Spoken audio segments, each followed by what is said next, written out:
Hi everyone and welcome back to Mindful Mondays. My name is Chahat and today's video is going to be about depression.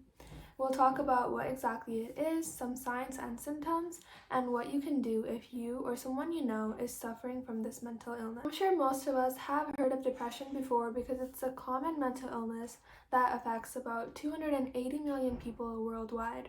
This is an extremely high number because at its worst, depression can lead to suicide. This is why it's so important to recognize when you are dealing with depression so you can get help as soon as possible. First off, we need to understand that depression is different from sadness. Everyone has things going on in their life and stressors that can cause sadness, anger, frustration, disappointment, those kinds of feelings. However, when it feels that it's overtaking you and starts affecting you in your personal life and professional life, for example at work or for students in school, then that's how you know that there might be a mental health concern that you might need to see someone about. Depression, also known as major depressive disorder, negatively affects how you act, think, and feel. This has a big overall impact on your satisfaction with life, and it can lead to many serious physical problems as well. It causes a loss of interest in things you once enjoyed and can negatively impact your ability to function at work or at home as well. Some general signs and symptoms that you might be experiencing depression are loss of interest or pleasure in activities once enjoyed, changes in appetite, trouble sleeping or sleeping too much, loss of energy or increased fatigue, increase in purposeless physical activity, for example, inability to sit still, feeling worthless or guilty, difficulty thinking, concentrating, or making a decision, and thoughts of death or suicide. On average, signs of depression first start to occur during the late teen or mid-20 years. However, it's important to note that it can even start when you're in school.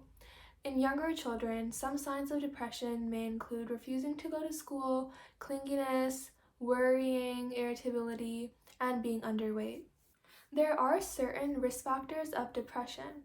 These might be things that we can't control, for example, genetics or biochemistry, which is when there's a certain chemical imbalance in our brain that can lead to symptoms of depression. Some things though, like our personality, can be risk factors because it depends on how much you can take a certain stressor, as different people have different tolerances. Another thing is environmental factors. Like, let's say maybe somebody has been exposed to violence in their life, maybe childhood trauma, and things like that. All these different things can make a person more susceptible to depression. But it's also important to note that even a person that has lived an ideally good life, hasn't gone through any difficult times, can still get depression because it can affect anyone. If you are experiencing signs of depression and you know that it's time for you to do something about it, then seek the right social support. This is a small thing that can really make a big difference because being surrounded by the right people can also help put you in the right mindset. Another thing you can do that's really effective is just exercise. Exercise helps keep your mind mentally fit and also physically fit. This can help your body feel better as well. Also, do know that there is help available. A mixture of therapy and medication can treat your depression, so don't lose hope as there are definitely so many options available out there. If you are the person that someone has gone to for support, then you should know that you are that person that they are trusting. That's why it's important to be active listeners so we can effectively help the person that has come to us for support. To do this, we can think about the 3 F's. The first F being facts. Allow the person to explain the facts about what exactly is happening. This will make them feel understood, and that's what's really important here. The second F is feelings. Let the person describe what they're feeling, what exactly they're suffering through. Be empathetic and acknowledge their point of view. You can also reassure them that feeling powerful emotions and feelings is normal. The third F is future. Allow them to think about what their future could look like. You can ask them what they're going to be doing for the rest of the day or what are their plans for the rest of the week.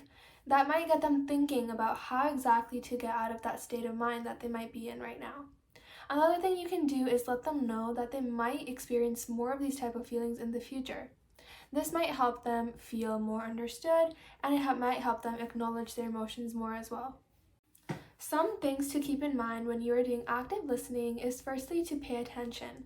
The last thing a person would want is to see you distracted or busy thinking about something else while they're trying to really share their emotions with you. This is why it's really important to keep yourself in the present and focus on supporting the person that really needs your help right now.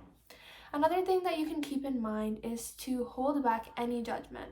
Unless the person is specifically asking for your advice on something, it's best to hold back your own feelings and just do the listening on your part. Also, to understand and clarify. You don't want to get the wrong idea about what the person is trying to say. So it's okay to ask any questions that you may have that might help you better understand and help the person also better reflect on what they're going through.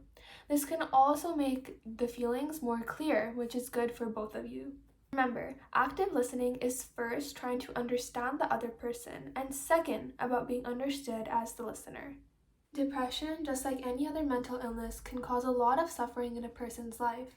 Lots of things can be impacted, like your family, your relationships, your work productivity, and definitely your overall happiness with your life. This is why it's so important to reach out and get the help that you deserve,